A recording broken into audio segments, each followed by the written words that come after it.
for, a little complicated, I work for Shell Canada, one of the global Shell subsidiaries.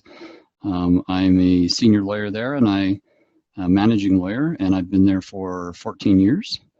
And right now I am seconded to North Caspian Operating Company in Kazakhstan, which is a Shell joint venture. And so I'm loaned by Shell to this joint venture that it has an interest in, and I am the general counsel there. Okay, thank you. And I think maybe that your camera is not on, so just double check that. Oh, ooh, sorry. It says, yeah, okay.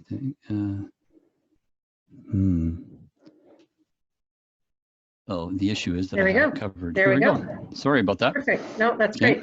Okay, so the topic is daily routine. How do you typically spend your work day? On average, I would say I spend about 2/3 of it in various leadership meetings and leadership/coordination meetings. There I am providing input and real-time legal advice on senior level policy decisions and operational decisions and such. And I'm also gathering information to disseminate to my team. And then also in that 2/3 of my time is included a daily meeting for an hour with all of my team members. We don't normally need a daily meeting when we've historically pre-COVID been working in an office environment. We had meetings probably twice a week, but we didn't need daily meetings. But due to the distance, we've switched to daily meetings to make sure we keep that connectivity and that communication. And so then I spend the rest of my time, responding to emails or communicating with clients internally. And, what do you think the most important thing is that you do as a manager? Looking at your manager role, because I can see you're talking about advisory roles, lots of different things, but what do you think your most important thing is as a manager that you do? It's to motivate and organize and structure my team members and provide them with guidance and motivation and encouragement and feedback. Absolutely. And in your opinion, what's the best way to lead a group? To put yourself in their shoes and don't forget what their world is like. Most managers have been in their shoes. I have been in their shoes or something very close to it. And so to remember what their pressures are, what their requirements are, what their responsibilities are, and help bring the best out of them. Maximize their, a friend once said to me, or a professional colleague once said to me, that the job is to maximize their strengths and manage their weaknesses. Okay, so what personality traits go along with that, make a good leader? I think authenticity, I would say, is the number one. They need to know that you're real and that you don't have an agenda, hidden agenda of any kind. They can trust you. So authenticity and trustworthiness, and an ability to relate and connect. And then, so those are maybe numbers 1 and 2, or 1, 2, and 3, how many ever I've mentioned. And then close behind that is strong technical skills. They have to respect your abilities. So you have to actually be able to walk the talk when necessary and help them do their jobs and be better. So when they come to you with a question, at least in the legal business, for sure, when they come to you with a question, say, I'm not so sure about this, et cetera, you actually have to be able to think it through with them and have them leave that conversation feeling like, yeah, that guy knows what he's talking about. Good. So what type of corporate culture do you try to promote, and how do you create that? I try to promote a culture of inclusiveness and opportunity.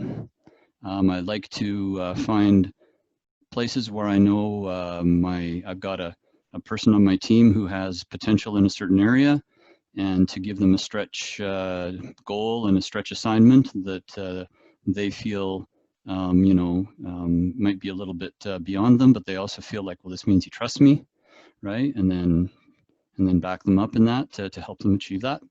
So achieving a corporate culture of inclusiveness and trust but verify and trust but support, right? So I think that regardless of the culture you're in, because I've been in North American cultures, I've been in European cultures, and now I'm in an Eastern Asian culture, and they all are different, but those sort of traits are multicultural, and they play well in all areas, in all cultures. So what do you think, what's your biggest challenge when it comes to people management?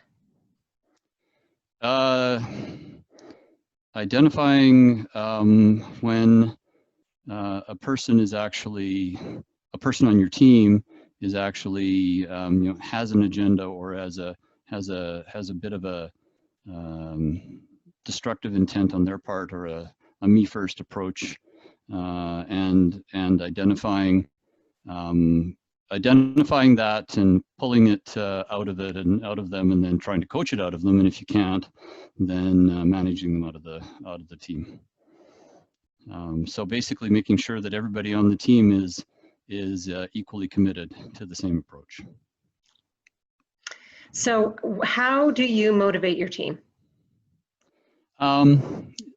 Various ways, depends on the person. So some people want to be left alone and trusted, and to sort of only have periodic check-ins, and to be able to come to you if they have a question or what have you.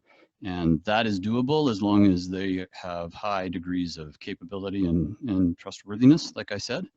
And so, adapting your style to manage their strengths and their issues and their weaknesses is sort of the key aspect there. And some others need more hand-holding. Maybe it's their personality, maybe it's their stage of career, maybe they're just more junior. And so basically being able to kind of adapt your own personal style to the approach that works best with that person to get them to where they need to be, without losing your authenticity, right? Without losing the sense of who you really are, but being adaptable, sufficiently adaptable. So just as a brief follow-up, what you're saying is there's different ways to motivate different people, and you got to be keyed into them. But so what's an example of one way that you would motivate someone? One of the ways that they responded to. Well, in a particular case, several years ago, I had a person come to me asking to be allowed to be the lead negotiating lawyer on a very complex agreement that had a lot of risk and value associated with it. And they were quite junior. They were very talented, but quite junior. And so I said, well, that might be just a bridge slightly too far, but let's figure out how maybe we can make this work. And I said, I proposed a colleague on the other side of the world who I knew had this expertise within Shell. And I said, if you can get that person to help support you for at least the first period of this, then you can run with it. And so he was motivated to do that because he really wanted this more than anything. And he sold this other guy, however he sold him, didn't matter to me. Mm-hmm. And he came back and he said he's on board, and I said, great. And it turned out to be extremely well done, extremely well handled on his part. Good. So how do you manage conflict in the office? Listen, and then listen some more, and then once you have confirmed that there is nothing that you don't know about the situation that you don't need to know, then making a judgment call and making it clearly, and trying to be as fair as possible without compromising, right? So, yep. But listen and listen some more. So you already touched on this briefly. How do you handle an underperforming member of your team?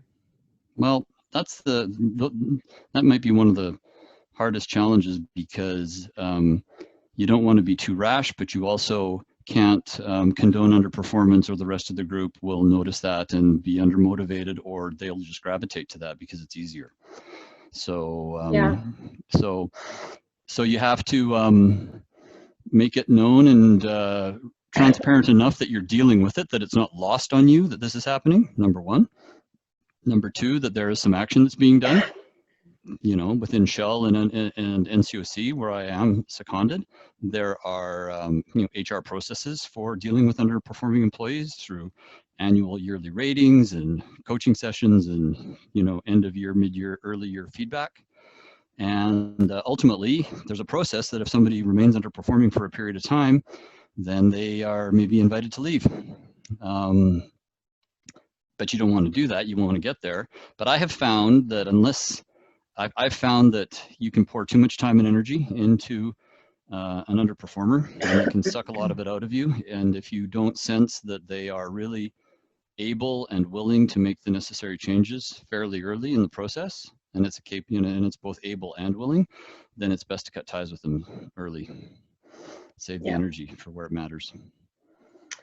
Okay, so how you talked about looking at different things that motivate people. How do you assess your team's strengths, and then how do you act on that knowledge? I feel like you've kind of talked about this a little bit already, but you just have to know them. You just it takes a little while, some soak time to get to know them, how they deliver, what their strengths and weaknesses are. That just requires a little bit of time in the trenches with them, right? So you just got to get in the trenches. You can't float above them. You can't be a, you know, sort of a hovering manager that doesn't actually get your hands a little bit dirty with them. So you got to get in, get your hands a little dirty with them, see them perform, assess them, you know, in your own mind, and assess them for strengths and weaknesses and in between, and then help again, put them in positions where they can succeed, and identify with them what their development areas are, and be candid about it and say, you know, let's help coach you or help give you an opportunity to strengthen that area, right? So people generally respond well if they feel you are being honest and fair with them. Okay, what are you reading or consuming to become a better leader?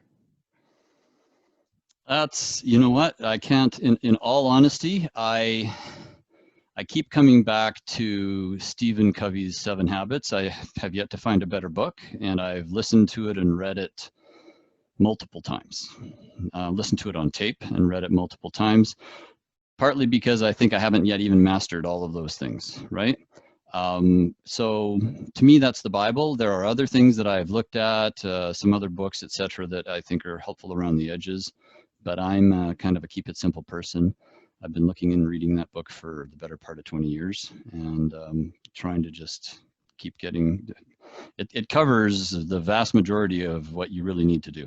And so maybe it sounds simple and trite, but that's the book. So what kind of advice would you give yourself 10 years ago to better prepare yourself for where you are now? How did you, how would you become a better manager? I would recognize sooner the need for this principle or this trait of authenticity that I've referred to a few times. And what I mean by that is I used to think I was authentic when I really wasn't being. What I was being was accommodating. And there are two, those are different, because accommodating means it depends on who's in the room with you and who's talking with you at the moment, right? And they're not the same thing. And my team felt that I was, at the time, this is 10 years ago, and I did have a team 10 years ago, and they came to me and they said, we don't think you have our back enough in certain difficult situations. You're quite the client pleaser, Dave, and that's a good thing. I mean, we ultimately do work for these guys, but sometimes they're not right. Sometimes they're wrong, or sometimes their requests are unreasonable. And you sometimes don't filter that as well as we think you should. And I said, yeah, you know what, you're right. And at least I could think of times when I had done that, not every time. And so I would impress upon myself the need for genuineness, right? And being able to, being more willing to have the difficult conversations earlier in those conversations, right? And I changed, not on the dime, but I did change. I started to change at that moment in that area, and it's been a very positive change for me.